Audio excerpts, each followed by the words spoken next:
And when it was determined that we should sail into Italy, they delivered Paul and certain other prisoners unto one named Julius, a centurion of Augustus's band. And entering into a ship of Adramyttium, we launched, meaning to sail by the coast of Asia, one Aristarchus, a Macedonian of Thessalonica, being with us. And the next day we touched at Sidon, and Julius courteously entreated Paul, and gave him liberty to go in unto his friends to refresh himself. And when we had launched from thence, we sailed under Cyprus, being the winds were contrary. And when we had sailed over the sea of Cilicia and Pamphylia, we came to Myra, a city of Lycia. And there the centurion found a ship of Alexandria sailing into Italy, and he put us therein. And when we had sailed slowly many days, and scarce were come over against Cnidus, the wind not suffering us, we sailed under Crete over against Salmone. And hardly passing it, came unto a place which is called the Fair Havens, nigh whereunto was the city of Lycia.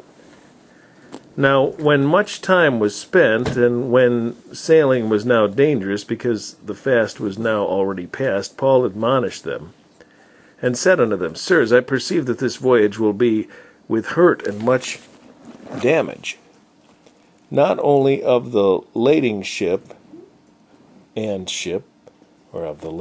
ship, but also of our lives. Nevertheless, the centurion believed the master and the owner of the ship more than those things which were spoken by Paul. And because the haven was not commodious to winter in, the more part advised to depart thence also, if by any means they might attain to Phoenix, and there to winter, which is an haven of Crete, and lieth towards the southwest and northwest. And when the south wind blew softly, supposing that they had obtained their purpose, loosing thence they sailed close by Crete. But not long after there arose against it a tempestuous wind called Euroclydon. And when the ship was caught, and could not bear up into the wind, we let her drive. And running under a certain island which is called Claudia, we had much work to come by the boat, or Clauda, which when they had taken up they used helps undergirding the ships, and fearing lest they should fall into the quicksands, strake sail, and so were driven. And we, being exceedingly tossed with a tempest, the next day they lightened the ship. The third day we cast out with our own hands and tackling of the ship. And when neither sun nor stars in many days appeared, and no small tempest lay on us, all hope that we should be saved was taken away. But after long abstinence, Paul stood forth in the midst of them, and said, Sirs, ye should have hearkened unto me, and not have loosed from Crete, and to have gained this harm and loss. And now I exhort you to be of good cheer, for there shall be no loss of any man's life among you, but of the ship.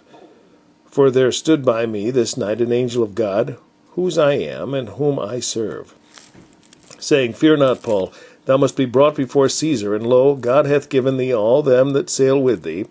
Wherefore, sirs, be of good cheer, for I believe God, that it shall be even as was told me.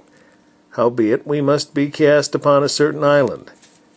But when the 14th night was come, as we were driven up and down in Adria, about midnight the shipmen deemed that they drew near to some country, and sounded, and found it 20 fathoms. And when they had gone a little further, they sounded again, and found it 15 fathoms. Then, fearing lest we should have fallen upon rocks, they cast 4 anchors out of the stern, and wished for the day.